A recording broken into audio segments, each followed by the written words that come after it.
Democrats are not happy unless a liberal politician somewhere is making a run at your gun rights. All in the name of safety, of course. People here in Colorado will soon have to complete state safety courses and complete a background check to buy most semi-automatic guns with detachable magazines. I really think this bill will make Colorado communities safer and prevent both accidents as well as reduce gun violence. And ultimately, that means saving lives. All right, Polis is among the worst, of course, governors out there. It's totally disingenuous. The new law is radically anti-Second Amendment because beginning in 2026, it will be illegal to buy or sell or manufacture semi-automatic guns with detachable magazines unless you pass, as you said, he said, 2 background check, get a permit, local sheriff's office, a long safety course. Joining me now, Colion Noir, Second Amendment advocate. Colion, this covers virtually all semi-autos, does it not, including the very, very popular Glock 9mm?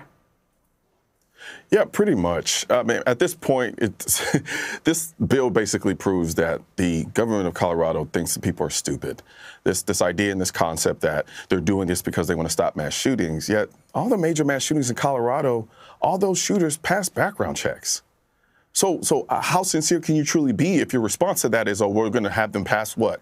Another background check? So it just goes to show you that the overall goal is... Yeah. Go ahead. And a 12-hour course? Exactly. So who does that hinder the most, right? As far as I'm concerned, I know a lot of people that work a lot and don't have time to go and get a 12-hour course just to be able to purchase a certain type of firearm to use to defend themselves. So the only people who are going to be able to do this are the elite. And, of course, it costs real money. I mean, this is not free. So, again, individuals, the Democrats are worried about people having enough money to pay for a voter ID, which is about, maybe $25. And yet they're fine with putting all of these restrictions on the purchase of a semi-automatic handgun or semi-automatic weapon. I think it's fairly obvious because they also want a state database of gun owners. What would the reason for that be, Colion? I guarantee you it's not safety, because if it was about safety, they would understand that having a database of gun owners is basically a laundry list for all the criminals to go out and find the people who have guns that they can go and steal. So it has nothing to do with safety other than control, which when you think about it, it analogizes the two. So the criminals want the list so they can go and take the guns, and the government wants the list so that they can go at some point and take the guns as well. Well, at the same time, the court decided not to take up a case that challenged a New York gun law that includes a ban on carrying concealed in, quote, sensitive locations. And it goes beyond schools to healthcare facilities, churches, parks, entertainment venues, other places where people gather. And a provision that requires gun owners to show good moral character to obtain concealed carry licenses. Colion, probably for coming on, the angle and talking about Second Amendment rights, you probably wouldn't be considered in certain jurisdictions a person of good moral character. You'd fail just on that. I'll probably be the last person they would ever let get a gun just based on my stance on this alone. But it does beg the question. I just got done doing a video on a research that just came out that demonstrated that armed legal gun owners actually do a better job at stopping active shooters than uniformed police officers. But check, New York wants to create a law that pretty much bans most people from carrying guns to most places that they would normally visit. So again, the question is, what's the purpose of this other than absolute control? We've got to stop giving this power to the government to basically treat a constitutional right like it's a privilege. We don't do this with any other constitutional right except for the Second Amendment. And ironically, Second Amendment is the only constitutional right that gives the most power to the people. Yeah, individual right to keep and bear arms. That's what the Heller decision said. And now these states are eroding it. And on this sensitive areas issue, California has now expanded its list of what's called sensitive from 11 places to 20 categories.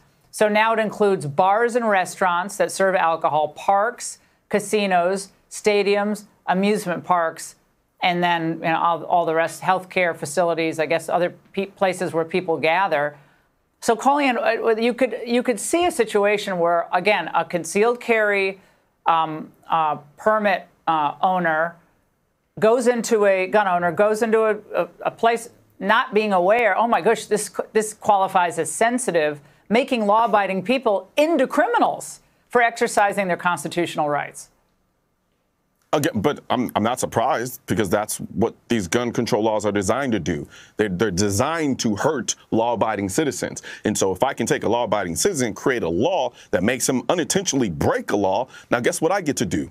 I get to then restrict them from owning a firearm because they weren't aware of that law.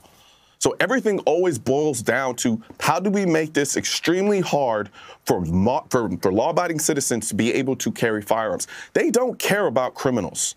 They don't care about criminals. All they care about is making sure the people don't have a right to bear those arms, because those are the people that they want to control. And then they utilize the criminals as a justification for why they need to create these laws and take our rights away.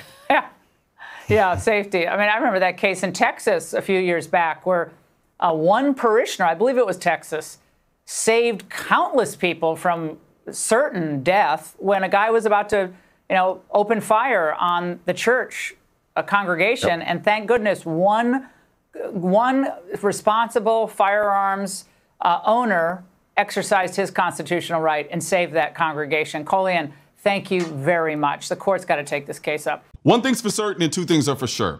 Politicians and tech giants don't want gun content to be recommended to you. And we're all fighting this culture war together. Now, you can help do your part by liking, commenting, subscribing to the channel, but most importantly, sharing this video with at least one person. Together, we can stop the suppression of our 2A rights. And don't forget to click the link in the description section of this video for the products that I mentioned in this video.